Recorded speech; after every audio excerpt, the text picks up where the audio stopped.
I was thinking about this quite a bit recently. I think I saw quite a while ago that there was some sort of statistic about all-time Brownlow votes for current players. And my question for you is Lachie Neale underrated? Now, really simple question, is this player overrated, underrated, are they rated? I can go through every player and, talk about why they're rated, overrated, underrated, blah, blah, blah, blah, blah. But I'm saying this in the context of when you think about the greats of the last sort of 10, 15, 20 years and strictly midfielders, so exclude forwards, rucks, defenders, you've got the likes of Pendles, you've got the likes of Selwood, Dusty, Fife, Danger. You can put the Bont in there who's, waiting for that Brownlow. I'm sure Cripps will be there once he's done his career. Yeah, you can even put players like Swan in there. You can put players like Sam Mitchell maybe can get in there. And I'm sure there's many more, but they're just some at the top of my head, right? So I'm not saying there's any less, but there would be, a couple more that list, like the upper echelon for the last 15 years of midfielders, the ones who are just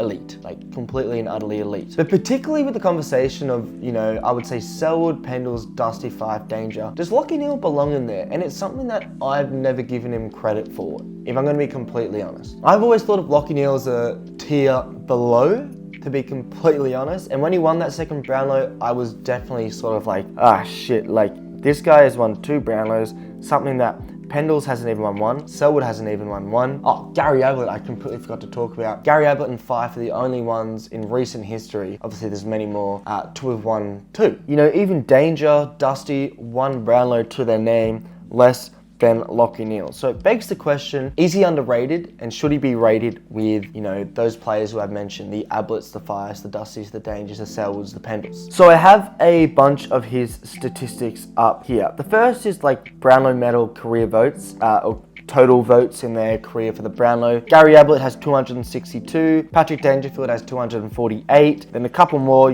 Gary Dempsey, Sam Mitchell, Pendles, Robert Harvey, Joel Selwood, Dustin Martin, Chris Judd, Lee Matthews, Brent Harvey, Nat 5. Lachie Neale is 13th on that list, equal with Nat 5. And you would think with the season, or the fact that Lachie Neale's just won a Brownlow, he'll probably get another 10, 15, at the very least, 10 to 15 votes in 2024, which will leapfrog him probably over Lee Matthews to 10th place, just behind Chris Judd. He is above Dane Swan, he's above Simon Black. Yes, this is a different era where Brownlow votes weren't in the 30s, they were in the 20s. But Nathan Buckley's there, the Bont's there. There's quite a few players who are right below him. Now, if you really think about how many more votes would Lachie Neale get in his whole career? Maybe 30, let's say 30, like 10 to 15 this season. Next season, probably if he gets slow and old, maybe another 5 to 10, and then, so let's say around 30 votes or so. If he gets that, he has the potential to get to 220, which would take him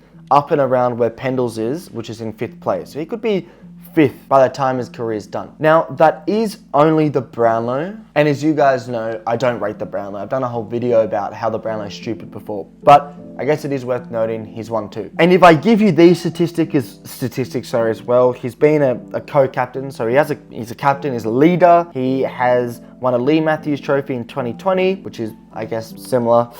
He was the AFLCA Champion Player of the Year in 2020, which is a more respected award than the Brownlow. He's been 3-time All-Australian in 2019, 2020, and 2022, alongside multiple club awards, game awards, and shit like that, the Marcus Ashcroft Award, many others. He polls really well, which is surprising because he's not like a massive player like Dusty, Fife, Danger. He's a little bit smaller, but still like really strong and good in the contested work. So hearing all those things, you're probably saying, okay, this guy is up with them. But there's a couple of things with Lachie Neale. He hasn't won a flag. Look, I know, players like Nat 5 hasn't won a flag, Gary Ablett Senior hasn't won a flag. So winning a flag is not the be all end all, but I guess it's slightly important, like success do you have? And the reason I still don't rate Lachie Neale in the category of the 5s to Dangers and stuff is A, because the Brownlows he won were in contentious years. 2020, there were shortened games, so I still think he obviously deserved it. He was the best player that season by a mile, but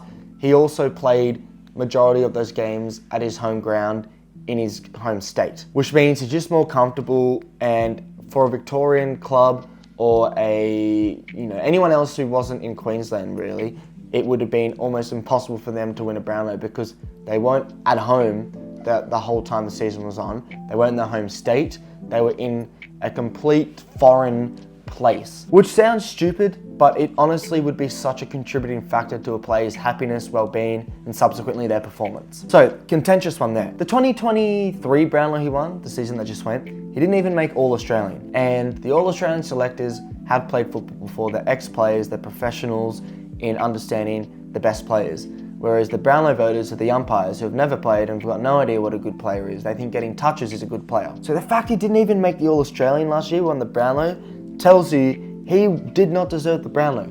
So that's 2 seasons where he hasn't deserved the Brownlow. Well, the seasons he won the Brownlow. Maybe, no, okay, that's a bit harsh. In 2020 he did deserve it, but he was lucky because of the things I already talked about. He didn't deserve it last year, no way. So combine that with the fact that he has never won a flag. He's not the best big game player. I mean, a couple of the early finals of Brisbane, he was awful, like really bad, but then sometimes he can turn up. And then for me, if you watch players like Dangerfield, Fife, Dusty, Ablett, Pendles, they mesmerize you. You watch them play and you think, holy fuck, like they are head and shoulders above. Even the Bont, they are head and shoulders above the rest of the competition. They do miraculous things. They turn up in the big moments. They can break tackles, make tackles, kick goals, you know, have really good outfield kicks. They are skillful alongside brute force. I mean, I've talked about Dusty before, why Lee Matthews thinks he's the best player of all time alongside him. Well, maybe not that, but he doesn't get offended when people compare him to Dustin Martin. It's because, you know, yeah, like I said, players like Dusty, Fife and stuff, Dangerfield as well, they just make fans feel some way. And I've never watched Lachie Neale and I've thought this guy is on par with Prime Ablett, Prime Fife, Dusty, Danger, Pendles. I mean, Prime Selwood was a little bit harder because he was so consistently good over his career. And also I think the thing Selwood had is courage, which is harder to quantify. That's also a reason why I've never rated Lachie Neale. And whenever I say that online, people go, oh, he's fucking won 2 Brownlows, bro. Like, he's got like top 10 votes of all time. Like, I get that. I understand it, but Brownlow's not important. We already know that. And then tell them, you know, the reasons I've talked about this video, then they'll go, okay, that makes a little bit more sense. He probably deserves 1 Brownlow to his name. He was primed to win the Brownlow in 2020 because in 2019, he was top 5 in the Brownlow. So he was ready. He was ready to explode. So maybe it's even unfortunate for Lachie Neale that people think it's a tainted Brownlow because of the circumstances. Does he deserve on his career? Yes. Does he deserve to be in the conversation of, the players I've already mentioned, the Fives, Dangers, etc.? No. I think there's a category below that. You know, if I think for the last 20 years of midfielders, who belongs in like the top 10? This is just off the top of my head. I would say Chris Judd, Dangerfield, Fife, Ablett, Selwood, Pendles, Dusty. I would even consider putting the Bont in there because of how special he is. And then you've got other players like, you know, Dane Swan probably goes in there. Maybe a Sam Mitchell. Maybe, you know, I'm sure Essendon fans will be screaming Joe Watson, who doesn't get in. Simon Black, you know, there are some Adam Goods. I know he played multiple positions, but Lachie Neale doesn't belong in that list. And it maybe because he's playing now and you can look back at Fife, Danger and Dusty and Ablett having been either retired or getting really old. You can look back on those careers a bit more where, you know, Lachie Neale's still playing great footy. So is Dustin Martin, by the way. He's playing very good footy, so different debate. Dusty, you know, he really is the best. Anyway, different type of video where I wanted to discuss some of that, about whether Lachie Neale is underrated, is he overrated? I think Lachie Neale is rated until you start to talk about him in the category of the top 10 of the last 20 years as a midfielder, then I think he's overrated. But let me know in the comments, bit of a different one there, bit of a sit down, bit of a express my thoughts. Thank you for watching, and I'll be seeing you in another video.